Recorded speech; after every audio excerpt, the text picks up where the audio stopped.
Assalamualaikum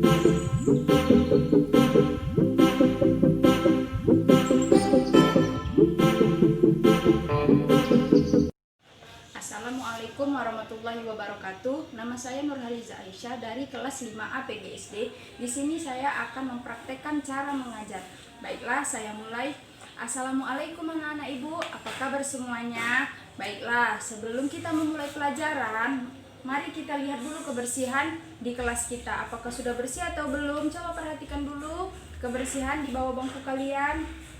Nah, baiklah, ibu mau satu orang untuk memimpin doa memulai pelajaran. Setelah doa selesai, hari ini kita akan mempelajari tentang udara bersih yang ada di lingkungan kita. Sebelum kita memasuki materi, ibu mau bertanya dulu, siapa yang masih ingat tentang materi kita minggu lalu? Saya, Bu, yaitu tentang lingkungan. Iya, benar, tentang lingkungan. Baiklah, ibu ulang materi minggu lalu ya. Lingkungan adalah segala sesuatu yang ada di lingkungan kita.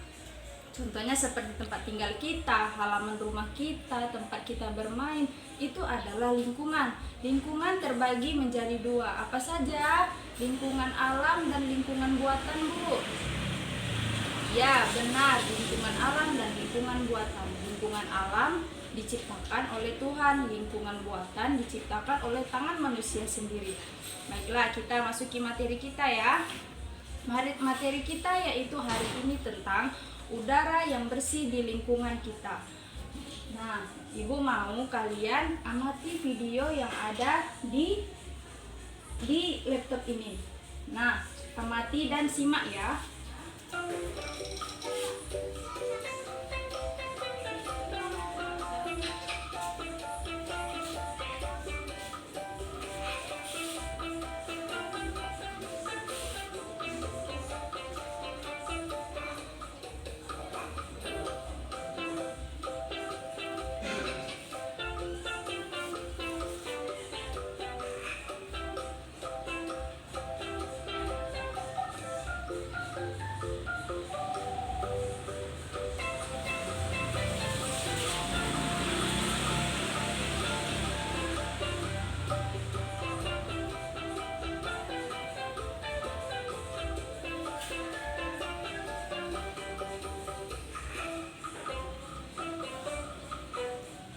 Nah, baiklah. Dari video yang sudah ibu tampilkan, ibu mau tanya, apa yang kalian dapat? Yaitu pengertian udara, Bu. Iya, benar. Selain itu apa lagi? Tentang udara bersih dan udara kotor, Bu. Iya, benar. Selain itu apa lagi? Ada yang tahu? Tentang aerosol, Bu. Iya, betul. Baiklah. Apakah kalian sedang menghirup udara hari ini? Ya, Bu, kami sedang menghirup udara. Bagaimana udara kita pada hari ini? Pada pagi hari ini cukup segar, Bu. Ya, benar. Semua jawaban kalian benar. Baiklah, ibu sedikit akan menjelaskan tentang udara. Udara adalah campuran gas yang tidak berbau dan tidak berwarna, tetap yang ada di permukaan bumi. Dan aerosol merupakan partikel yang sangat kecil, butiran cair maupun padat yang berbentuk gas. Contoh aerosol itu ada yang tahu seperti apa? Contohnya itu seperti kabut yang ada di pagi hari. Kabut itu terjadi akibat pengembunan yang terjadi pada malam hari. Maka oleh sebab itu pada pagi harinya terjadilah kabut. Kabut itu termasuk udara. Nah, baiklah, di sini ibu akan membacakan tentang pengertian udara bersih. Udara bersih adalah udara yang belum tercemar oleh zat-zat berbahaya dari luar. Ciri-ciri udara bersih itu yang pertama ialah bersih adalah udara tersebut tidak mempunyai bau sama sekali. Yang kedua, udara yang bersih juga merupakan udara yang sama sekali tidak tercampur dengan benda asing. Yang ketiga, terasa sejuk dan menyegarkan ketika dihirup. Nah, coba kalian hirup udara kita pada pagi hari ini. Apakah segar atau tidak? Segar, Bu. Iya, benar, karena masih pada pagi hari. Nah, yang kedua, Yang kedua ada udara kotor. Udara kotor itu adalah udara yang sudah tercemar, yang sudah mengandung zat berbahaya benda asing dari luar. Udara kotor itu biasa terjadi pada pasar-pasar,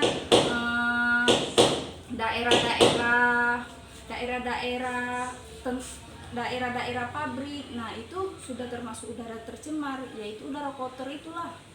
Ciri-ciri udara kotor, yang pertama polusi di mana-mana, yang kedua pencemaran lingkungan, yang ketiga kurangnya penghijauan, tidak adanya pepohonan, tidak adanya tumbuh-tumbuhan, yang keempat berbau, dan yang kelima menyebabkan iritasi mata, yaitu mata kita sakit jika merasakannya. Nah, tadi kan sudah ada pengertian air. Tadi kan sudah ada Ibu jelaskan pengertian udara bersih dan udara kotor. Nah, di sini Ibu sudah ada gambar tentang udara bersih dan udara kotor. Nah, ini contoh udara yang bersih. Nah, bisa dilihat di lingkungan sekitar kita ini ada udara bersih. Di sini juga udara bersih yang ada orang yang sedang menghirup udara bersih. Dan yang ketiga ini banyak tumbuhan. Tumbuhan ini juga bisa membuat udara kita menjadi bersih dan segar. Udara bersih di sekitar rumah kita bisa kita rasakan pada saat kita di pagi hari. Nah, ini contoh udara bersih bisa kita rasakan di pedesaan dan di daerah pegunungan yang terdapat ada perairannya, ada sungai-sungainya. Nah, baiklah. Di sini juga ada tentang udara kotor. Udara kotor di sini ada di sebelah pabrik, ini sudah tercemar ya. Nah, di sini juga ada di dekat lingkungan kita yang sedang membakar sampah di daerah jalanan terdapat asap-asap motor. Nah, Ibu mau kalian mengamati video satu lagi ya.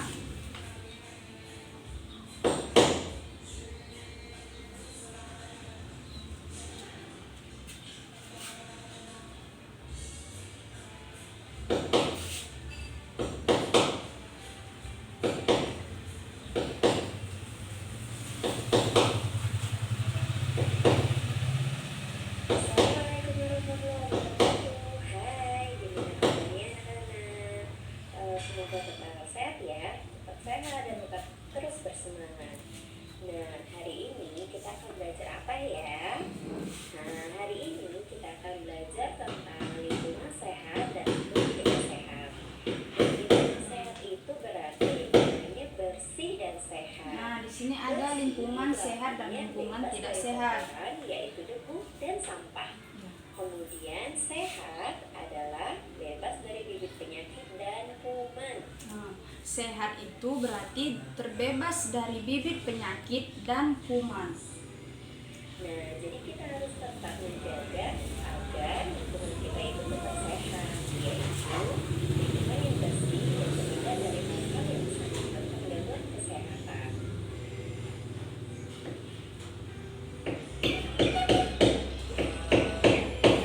Nah, coba kalian amati gambar lalu lintas yang ada di sini, yang ada di video ini. Coba diamati dulu ya.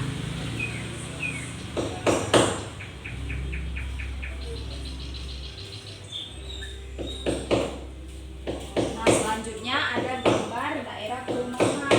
Coba diamati.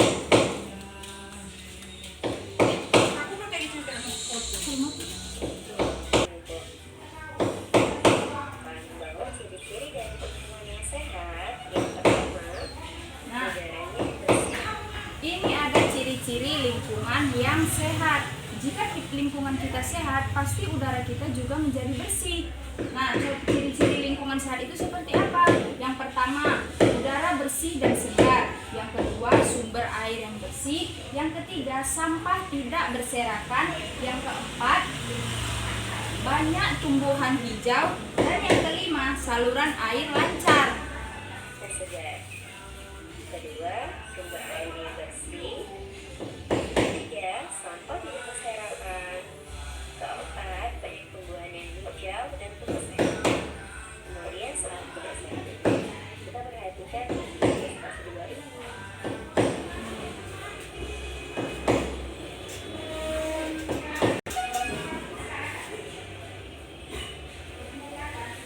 ini termasuk salah satu lingkungan yang sudah tercemar.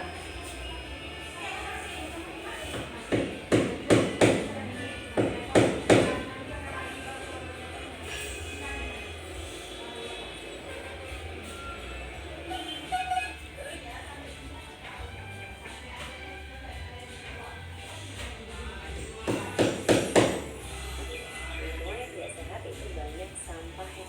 Nah, ciri-ciri lingkungan yang tidak sehat, lingkungan tidak sehat sudah pastilah ya, udaranya pasti sangat kotor. Yang pertama, ciri-ciri lingkungan yang tidak sehat, banyak sampah berserakan. Yang kedua, udara kotor yang berdebu. Yang ketiga, sumber air tidak bersih. Yang keempat, saluran air tidak lancar. Yang kelima, tumbuhan gersang. Nah, sekarang ibu mau bertanya kepada kalian, dari video ini apa yang kalian dapat? Nah, tadi udara bersih, apa saja yang kalian lihat? Pasarnya bersih bu, tidak ada sampah. Iya benar. Selain itu apa lagi? Banyaknya tumbuhan bu. Iya benar. Dan yang satu lagi, yang di daerah perumahan, lingkungannya bersih atau tidak? Bersih bu. Banyak pepohonan tidak? Banyak bu. Nah, terdapat banyak warna tidak? Banyak bu. Pada lingkungan yang kotor, pada di daerah perkotaan, lingkungannya tercemar tidak? Tercemar bu. Banyak sampah? Iya benar bu, banyak sampah. Bagaimana dengan lingkungannya? Apakah udara di situ bersih? Tidak bu. Pada pantai juga kita lihat ya, banyak sekarang pantai kita yang sudah tercemar. Bagaimana tercemarnya? Seperti yang ada di gambar ini, banyaknya sampah bu. Iya benar. Selain itu apa lagi? Apakah airnya keruh? Iya bu, airnya keruh. Apakah itu baik untuk kesehatan kita? Tidak bu. Ya benar sekali. Nah, kali ini ibu mau kalian untuk satu-satu maju ke depan untuk menuliskan tempat-tempat yang terdapat udara bersih. Nah, silakan kamu coba tuliskan tempat udara yang masih bersih.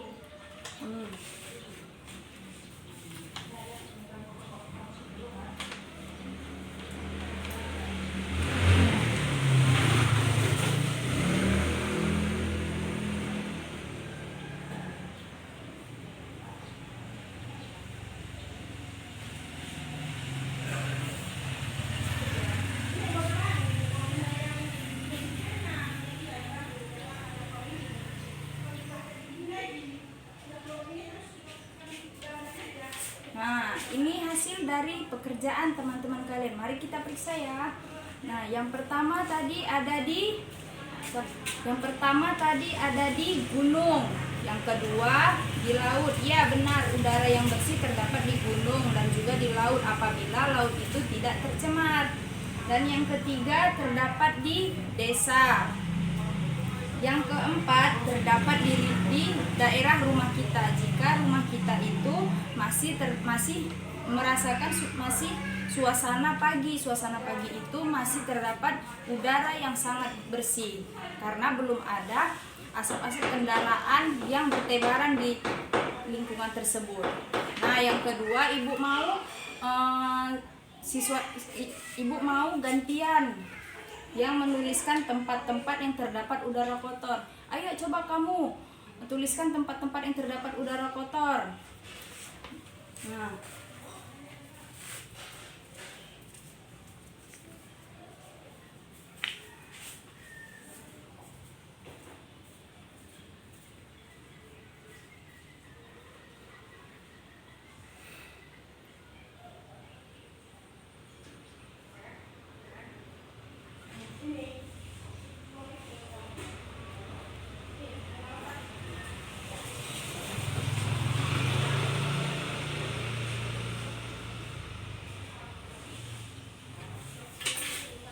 baiklah, kita lihat hasil teman kita menuliskan tempat-tempat yang terdapat udara yang kotor. Yang pertama ada di pasar. Ya, benar, terdapat di pasar terdapat udara yang sangat kotor yang sudah tercemar oleh sampah-sampah. Yang kedua, ada tempat pembakaran sampah. Iya benar, di halaman rumah kita ada orang yang membakar sampah tidak melihat keadaannya, maka udara itu menjadi tercemar. Yang ketiga, daerah pabrik. Ya, pabrik, karena asap pabrik itu dapat mencemarkan lingkungan kita, apalagi limbahnya. Yang keempat adalah jalan lalu lintas, seperti pasar yang berlalu lintas mobil dan motor. Asap mobilnya itu membuat udara kita menjadi tercemar. Nah, baiklah, kali ini ibu mau kalian bekerja kelompok. Satu kelompok itu terdapat 2 orang. Yang tugasnya itu mengamati lingkungan sekitar sekolah dan menggambarkan bagaimana udara bersih dan udara kotor, dan juga menggambarkan kerjasama untuk menciptakan udara bersih di lingkungan kita. Baiklah, nanti setelah itu ibu mau kalian mendemonstrasikannya di depan kelas.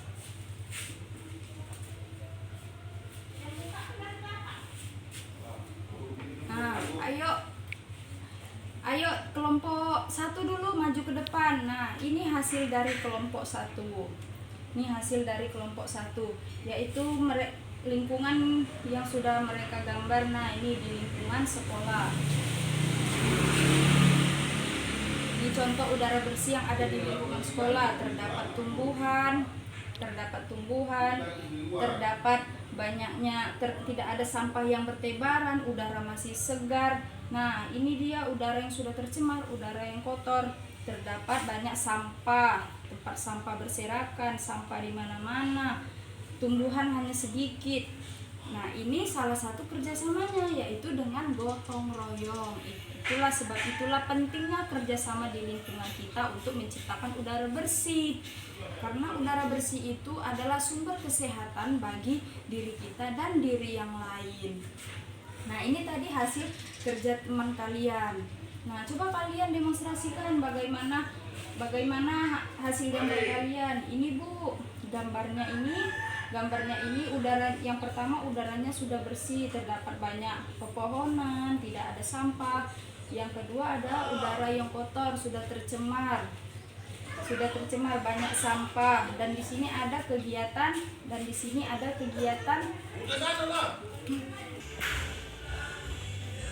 Nah, coba dilanjutkan lagi bagaimana hasil gambar kalian. Ini Bu, di sini ada kegiatan gotong royong membersihkan lingkungan biar supaya lingkungan tersebut menjadi bersih. Ya, benar. Tepuk tangan untuk teman kalian sudah mempresentasikannya. Nah, setelah itu ada yang mau ditanyakan lagi? Bu, saya mau bertanya. Bagaimana cara masuknya udara bersih itu ke dalam tubuh kita? Nah, cara masuknya itu yang pertama dari rongga hidung masuk ke dalam faring, kemudian masuk ke dalam laring. Dari laring ini masuklah ke trakea. Terdapat trakea ini, yang ini ada gambar yang hitam putihnya ini yang seperti ada jaran-jarannya itu. Kemudian masuk ke bronkus, ke bronkiolus. Dari trakea udara masuk ke bronkus dan bronkiolus, masuk ke alveolus. Dari situlah masuk ke jantung, kemudian mengeluarkan udara lagi yang disebut dengan karbon dioksida. Udara tersebut keluar dari bronkus ke bronkiolus melalui trakea, masuk ke laring, kemudian dikeluarkan melalui hidung. Itulah yang dinamakan karbon dioksida. Udara yang sudah dihirup akan dikeluarkan kembali. Nah, sudah paham kan semuanya? Jadi, pentingnya menjaga udara bersih bagi kesehatan yaitu pertama, untuk terhindar dari segala macam penyakit, dan yang kedua, untuk menghindarkan kita dari penyakit kronis. Yang ketiga, membuat pernapasan kita itu menjadi bagus, menghindarkan kita dari gangguan pernapasan. Baiklah, itulah tadi materi kita hari ini tentang udara bersih yang ada di lingkungan. Nah, sudah paham kan semuanya? Sudah, Bu? Ya, bagus, sudah paham semuanya. Jadi, Ibu mau kalian merangkum materi kita pada hari ini. Nah, Ibu akan membacakan tentang kesimpulan materi kita pada hari ini ya. Jadi, udara bersih itu sangatlah baik untuk tubuh kita. Udara bersih itu berguna untuk kita, untuk pernapasan kita agar tidak terganggu, untuk menghindarkan kita dari segala macam penyakit. Dan pentingnya kerjasama untuk membersihkan udara di lingkungan, untuk menciptakan udara bersih itu yaitu untuk menjaga kesehatan kita, baik diri kita maupun kepada orang lain. Jadi udara bersih, lingkungan bersih itu sangat berkaitan. Jika lingkungan kita bersih, maka udara akan bersih, dan kebalikannya, jika lingkungan kita kotor, maka udara akan kotor. Itulah pentingnya kerjasama untuk membangun lingkungan yang bersih, yaitu agar menciptakan udara bersih dan menciptakan lingkungan yang asri, indah, yang terbebas dari segala macam penyakit. Baiklah, Ibu harap kalian sudah paham ya. Paham ya? Nah, baiklah, kalian rangkum ya, dilanjutkan rangkumannya. Lah, itulah materi kita pada hari ini. Lebih dan kurang Ibu mohon maaf. Baiklah, Ibu mau satu orang untuk memimpin doa penutup pelajaran. Lah, doa selesai. Ibu tutup pelajaran kita dengan salam. Assalamualaikum warahmatullahi wabarakatuh. Waalaikumsalam warahmatullahi wabarakatuh. Baiklah, itu tadi hasil praktek mengajar saya. Lebih dan kurang saya mohon maaf. Assalamualaikum warahmatullahi wabarakatuh.